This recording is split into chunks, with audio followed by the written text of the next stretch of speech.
Salut, moi c'est Laura, je suis étudiante, je suis également militante au Mans, au NPA révolutionnaire, et candidate aux élections européennes sur la liste Pour un monde sans frontières ni patron, Urgence Révolution. Si justement moi je suis militante, je suis candidate, c'est parce qu'il y a plein de trucs dans cette société capitaliste totalement pourrie qui me révoltent, que ce soit l'exploitation au travail qu'on subit quotidiennement, que ce soit la sélection à l'université qui chaque année repousse des milliers de jeunes issus des classes populaires, des bancs de la fac, que ce soit toutes les réformes antisociales qu'on a connues ces dernières années, réforme de l'assurance chômage, réforme des retraites, ou que ce soit encore toutes les oppressions, toute la violence qui est engendrée par cette société.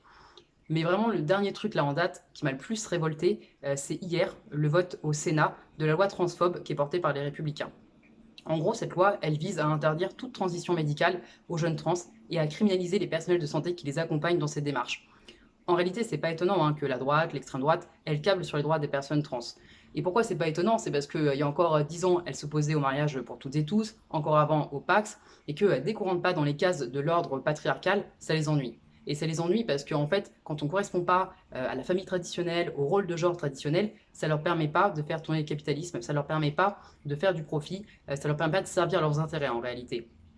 Et à côté de ça, tu as le gouvernement qui se prétend progressiste, mais c'est vraiment qu'une façade, parce qu'il y a quelques années encore, il posait aux côtés de militantes transphobes notoires, et là, il n'a jamais mis de moyens réels dans les services publics, dans l'éducation, dans le social, dans la santé, dans les assos, qui pourraient permettre justement d'accompagner ces jeunes trans lors de leur transition.